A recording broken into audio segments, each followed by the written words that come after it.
আসসালামু আলাইকুম। আমি ডাক্তার কাজী আশিকুর রহমান। এই মুহূর্তে কথা বলছি কানাডার টরন্টো থেকে। আমি আমার ফ্যামিলির সহ 2024-এর জুনে as permanent resident through express entry immigrate করেছি। এই মুহূর্তে আমি কাজ করছি কার্ডিও হেলথে অ্যাজ ক্লিনিক্যাল কোঅর্ডিনেটর। তো আমি আমার পেছনের গল্পটা আজকে একটু আপনাদের সাথে শেয়ার করব। তো 2023-এর প্রথম দিকে আমি সিদ্ধান্ত নিই কানাডা ইমিগ্রেট করার।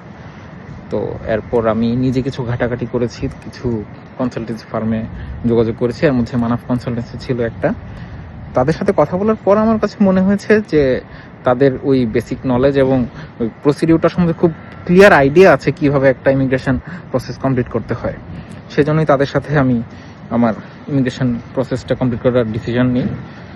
এরপর তারা আমাকে একের পর এক স্টেপ বাই স্টেপ গাইডলাইন দিতে থাকে কিভাবে ECA, IELTS, financial document, others document থেকে শুরু করে সব কিছু কালেক্ট করতে হবে, কিভাবে সব কিছু রেডি করতে হবে।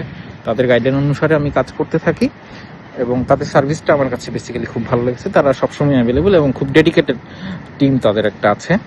এবং আমার মনে আছে এখনো, যখন আমি আইটিএ পাই তখন ছিল বাংলাদেশ সময় ভোরবেলায়। ওই ভোরবেলায় তারা আমাকে ইনফর্ম করেছে এবং আইটিএ পাওয়ার পরের সময়টাতে খুব কম সময় থাকে। ওই সময় সবগুলো ডকুমেন্টস বারবার চেক করা এবং রেডি করা, লেটার অফ এক্সপ্লেনেশনগুলো খুব সুন্দর করে দেয়া, এগুলোর কারণে আসলে আমার ইমিগ্রেশন প্রসেসটা খুব স্মুথলি গিয়েছে।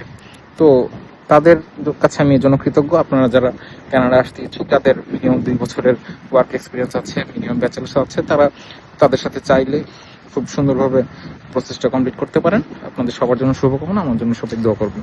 ধন্যবাদ সবাইকে।